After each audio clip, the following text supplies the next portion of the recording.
In just 37 seconds, 89 billion in migration management funds vanished into a bureaucratic black hole.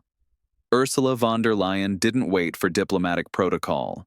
She directly challenged the Italian Prime Minister in front of 17 national delegations. The cameras captured everything. The European Council chamber fell into a suffocating silence.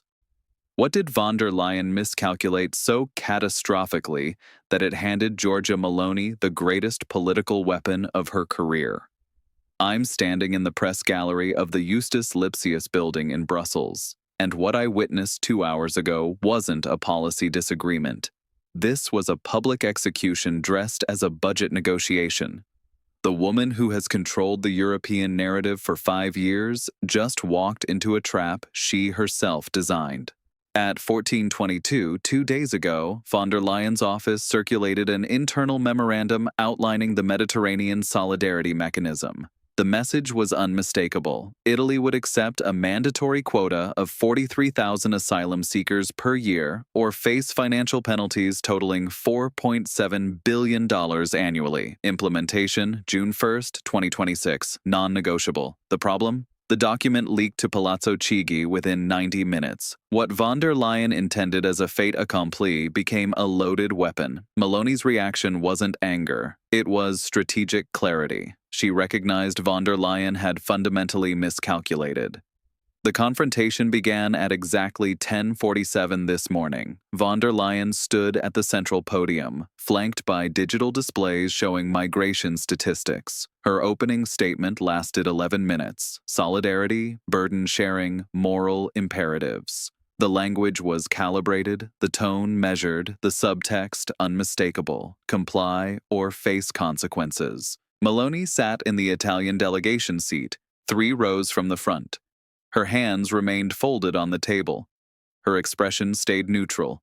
She didn't take notes. She simply waited. And in that waiting, the trap was closing.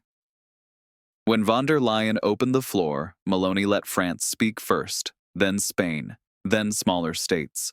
Only after the room settled into apparent consensus did she request the floor. The energy shifted instantly.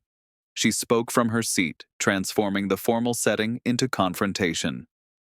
"Madam President," Meloni began, her voice carrying the particular precision of someone who has rehearsed every syllable. "I have read your Mediterranean solidarity mechanism with great interest. I have also studied the financial appendices. And I have a simple question that I believe deserves a public answer."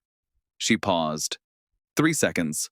Long enough for every camera to focus, for every translator to prepare, for every delegation to lean forward. Where exactly did you find the constitutional authority to impose mandatory migration quotas on sovereign member states? The question wasn't loud, it wasn't theatrical, but it detonated like a controlled explosion in the center of the room. Von der Leyen's jaw tightened. Her hands, which had been resting on the podium, gripped the edges.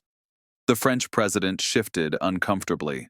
The German chancellor stared at his papers. Meloni wasn't finished. She reached into a leather folder and extracted a single sheet of paper. She held it up, not for dramatic effect, but as evidence. This is Article 79 of the Treaty on the Functioning of the European Union. It states, and I quote, that measures concerning migration policy require unanimous approval from the Council. Madam President, did you seek unanimous approval for your solidarity mechanism? The silence that followed was absolute. Von der Leyen opened her mouth to respond, then closed it. She glanced at her chief of staff, Björn Seibert, in the front row.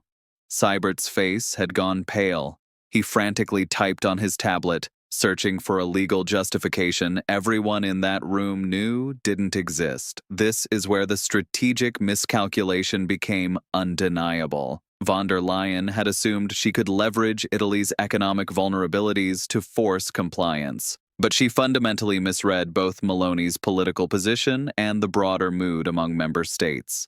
The Italian Prime Minister wasn't isolated. She was the leading edge of a rebellion building for years.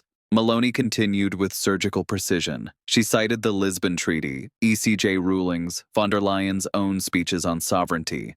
The financial penalties, $4.7 billion annually, represent 7% of Italy's EU contributions, she said, addressing German and French delegations. This creates a perverse incentive where the Commission financially benefits from member states refusing quotas.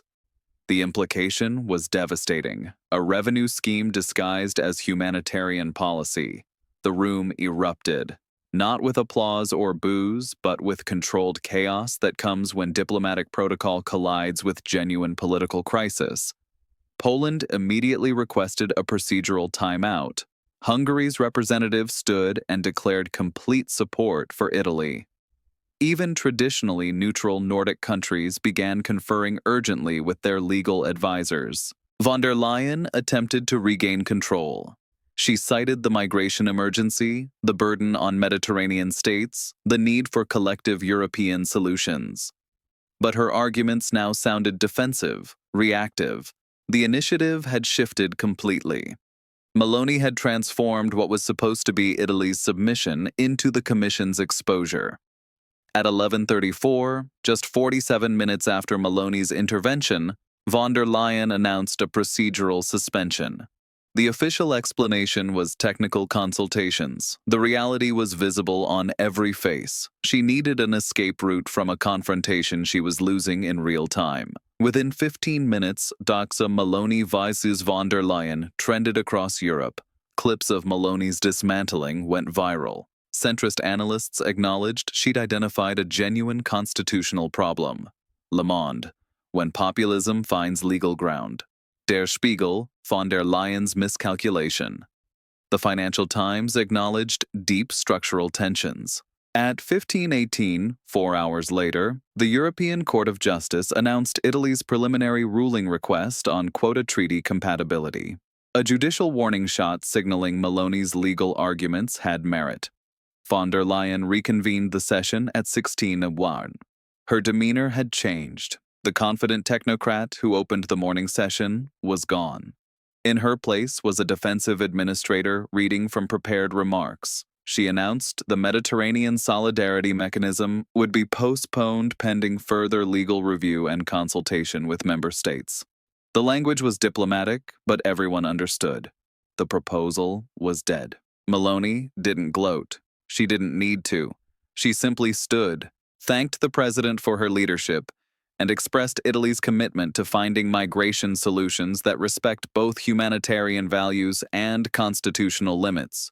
It was a masterclass in political discipline.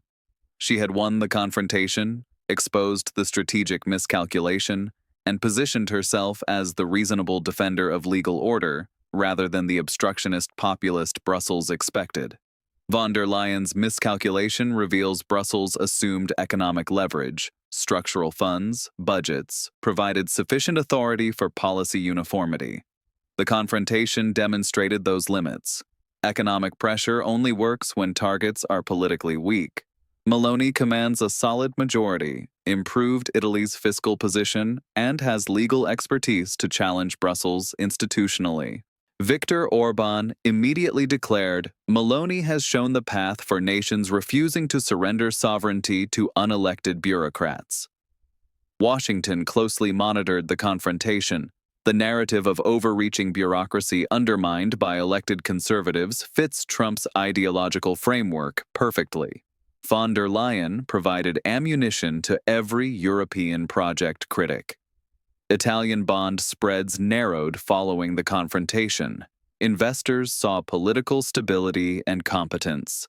Inside the Berlaymont, emergency meetings grapple with preventing this from becoming a template for member states to challenge Commission authority on climate policy, digital regulation, and fiscal rules. The miscalculation was assuming institutional momentum could substitute for genuine political consensus. The Mediterranean solidarity mechanism followed classic Brussels tactics, complex frameworks, financial penalties, presented as inevitable. This worked for decades because most states lacked legal sophistication to mount effective challenges. Meloni changed that.